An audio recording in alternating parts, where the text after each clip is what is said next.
sangat terang benderang. Prabowo mengatakan bahwa di 100 hari pertama mungkin Prabowo masih baik-baik saja ke mereka. Di 100 hari pertama kinerja mungkin masih hanya sebatas diperingati dan di-warning. Tapi per hari ini saya kira terang benderang pernyataan Prabowo Subianto itu adalah sebagai salah satu bentuk ultimatum politik. Bukan tidak mungkin para menteri, kepala badan, kemudian orang-orang yang ada di sekitar Prabowo Subianto itu di kemudian hari akan dilakukan sebuah tindakan-tindakan tegas seperti reshuffle politik dan pergantian kabinet. Kata Prabowo, kalau mereka itu bandel, kalau mereka itu dablek, maka mereka itu akan ditindak. Saya kira ini adalah satu pesan politik yang cukup tegas dan sebenarnya cukup ditunggu oleh publik. Kira-kira Prabowo Subianto itu kapan akan melakukan reshuffle kepada para pembantunya yang memang kalau kita hitung rata-rata secara umum, sejak Prabowo dilantik menjadi presiden, sudah begitu banyak para pembantu Prabowo itu yang melakukan blunder dan kesalahan-kesalahan yang justru menyusahkan rakyat. Tentu yang teranyar adalah soal kekisruhan terkait dengan tabung gas 3 kg yang awalnya itu diharamkan para pengecer untuk berjualan, yang mengakibatkan seluruh rakyat Indonesia itu kesulitan dan bahkan ada yang meninggal hanya gara-gara itu. Bahkan persoalan pagar laut di Kabupaten Tangerang, per hari ini kan kita bisa melihat betul ada pembongkaran, betul ada misalnya soal hak guna bangunan yang kemudian dicabut, tapi kan sebenarnya soal bagaimana aktor utama yang dinilai paling bersalah dalam konteks ini itu juga tidak bisa diungkap sebagai sebuah tindakan-tindakan yang dinilai melanggar hukum. Inilah yang sepertinya membuat betapa apapun yang disampaikan oleh Prabowo Subianto dalam konteks ini memang sebagai satu sinyal politik bahwa Prabowo itu bukan tidak mungkin akan melakukan reshuffle politik dalam waktu yang dekat ini. Itu yang saya kira menjadi sesuatu yang menarik. Nah, yang kedua, kalau kita mau hitung rata-rata secara umum sebenarnya begitu banyak para pembantu dan orang-orang sekitar Prabowo itu yang sudah melakukan blunder-blunder politik. Dan itu terang benderang sejak awal Prabowo itu dilantik. Tinggal bagaimana implementasi bahwa pemecatan, tindakan tegas kepada para pembantunya ini akan dilakukan oleh Prabowo.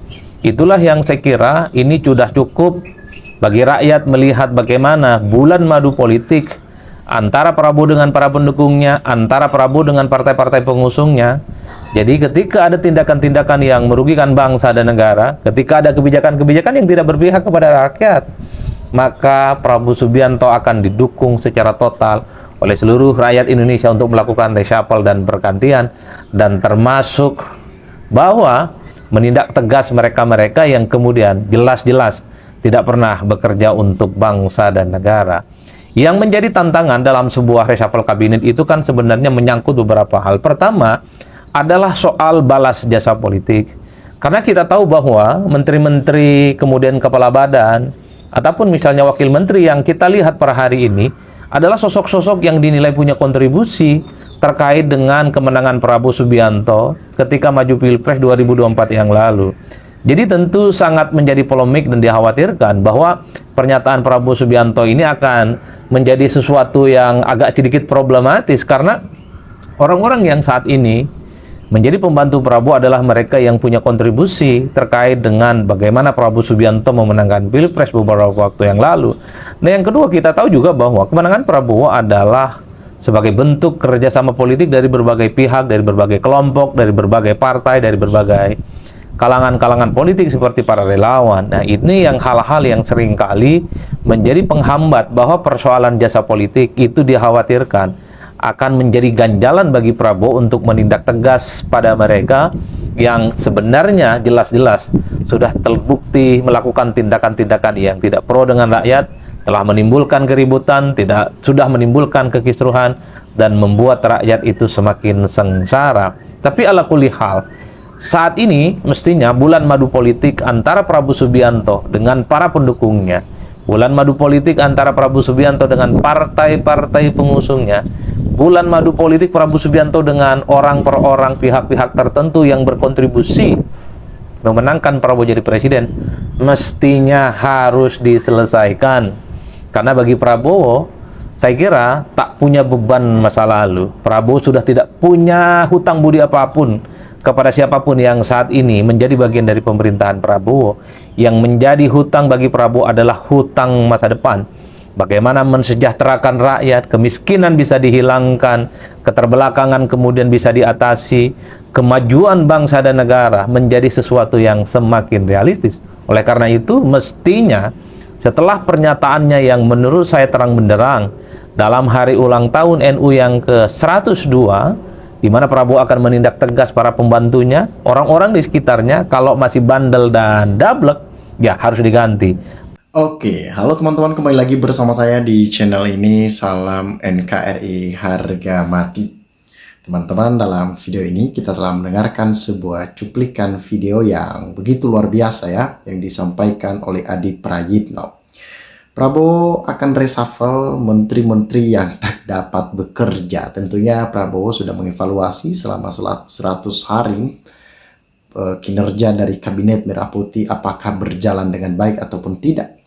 Menurut saya, masyarakat dapat menilai secara langsung bagaimana kinerja Kabinet Merah Putih, para menteri-menteri Prabowo, terlebih-lebih dengan orang-orang titipan Jokowi yang begitu luar biasa ya, yang hanya ingin melaksanakan tugas-tugas seorang Jokowi ya. Karena seakan-akan titipan Jokowi ini itu artinya mereka hanya bekerja ketika suruhan Jokowi, dan ini akan menjadi suatu penghambat bagi kinerja Kabinet Prabowo. Dari 2009 saya sudah respect sama Pak Prabowo. Kemarin ini tanggapan ya dari masyarakat, dari netizen. Kemarin saya tidak memilih beliau di Pilpres cuman karena murni tidak suka saya pada masuknya Mas Gibran sebagai calon wapres yang seakan dipaksakan dengan berbagai cara. Tapi tak bisa dipungkiri juga kemenangan Prabowo ada andil Mas Gibran sebagai anak Presiden Jokowi yang saat itu masih menjabat. Semoga Pak Prabowo terus sehat dan bisa bertindak tegas pada para penghambat, tujuannya dari orang-orang yang dititipkan dan orang-orang yang pengen dapat balas budi. Pak Prabowo, Pak Mahfud, Pak Anies, Pak Abraham Samad, Pak Novel, Pak JK adalah idola saya. Oke, itu idola beliau. Kinerja Prabowo sangat berat dan harus hati-hati juga. Di kamar sebelah masih ada kamarnya Mulyono CS yang akan bermain mata juga, tapi Prabowo jangan ragu-ragu. Saat ini masyarakat sangat jelas mendukung dan menunggu ketegasan dari Prabowo yang akan memberantas korupsi. Maju terus Prabowo Subianto. Karena masyarakat selalu mendukung orang-orang yang cinta dengan negara ini. Kalau ada gerakan-gerakan radikalisme yang ingin menguasai negara ini, politik, dinasti, dan berbagai macam hal-hal yang lain yang diduga itu melanggar aturan-aturan yang ada, maka kita bersatu dengan Presiden untuk menggagalkan dan menghancurkan kubu-kubu tersebut. Kegarangan dan ketegasan Presiden Prabowo perlu dibuktikan karena sudah banyak pernyataan yang menggelegar di mimbar tapi masih berupa omon-omon belaka. Ya, jadi masyarakat butuh suatu kisah nyata dari apa yang disampaikan oleh Prabowo Subianto. Ketua Umum partai yang jadi menteri harusnya mundur untuk mengundurkan diri sebagai ketum partai biar tidak ada tarik ulur kepentingan. Ya, bisa jadi hal ini terjadi ya. Tentunya orang-orang titipan Jokowi ini juga salah satu yang tidak disenangi oleh masyarakat karena apa yang dilakukan oleh Jokowi itu secara tidak langsung akan dilakukan juga oleh mereka-mereka yang ngefans terhadap Joko Widodo. Menurut saya dilakukan Menteri Bahlil itu tepat, tujuannya mengurangi spekulasi gas. Ya terserah Anda. Tapi yang kita tahu saat ini banyak menteri-menteri titipan yang sok garang dan kebijakan-kebijakan mereka itu sering sekali membuat masyarakat resah dan menjerit hatinya. Saya heran sama menteri, apa susahnya sih kerja untuk rakyat. Rumdin dikasih mobil, dikasih gaji gede ya, gaji gede, rasanya saya pingin gantiin para menteri yang nggak becus kerja. Memang ada banyak, karena mereka cuma titipan, bukan dari hati untuk bekerja di sana. Mereka cuma ingin menghancurkan Kabinet Merah Putih. Ya betul Pak, saya sebagai rakyat merasa rugi sekali mempunyai menteri-menteri yang tidak becus bekerja dengan baik atau tidak ada kontribusinya sebagai pembantu presiden. Karena beberapa miliar uang rakyat untuk gaji mereka. Tentunya mereka harus begitu. Kita yakin Prabowo berhutang politik dengan para menterinya, jadi tidak akan ada pengganti apapun kecuali menterinya yang mengundurkan diri. Ya, bisa terjadi begitu ya. Nah, memang begitulah politik di negeri ini. Waktu dulu juga kita pernah dibully di sosmed media, jahat banget kata-katanya ya. Muslim itu kan terbagi dua, yang benar dan menjadi buzzer. Saya tahu buzzer itu menjatuhkan mental ya, itu untuk buzzer ya yang dibahas itu. Selanjutnya, padahal yang mengganggu kinerja dia loh para menteri-menterinya sendiri dulu awal setelah dilantik, nuduh para lawan politiknya dan bilang jangan ada yang mengganggu, kalau tidak suka silakan nonton di jalan. Luar biasa. Ya, harapan kita Prabowo tetap berhati-hatilah dan waspada supaya apa yang dirasakan oleh masyarakat adalah nilai-nilai dan kesan-kesan terbaik yang mereka inginkan, sosok presiden yang mereka idolakan.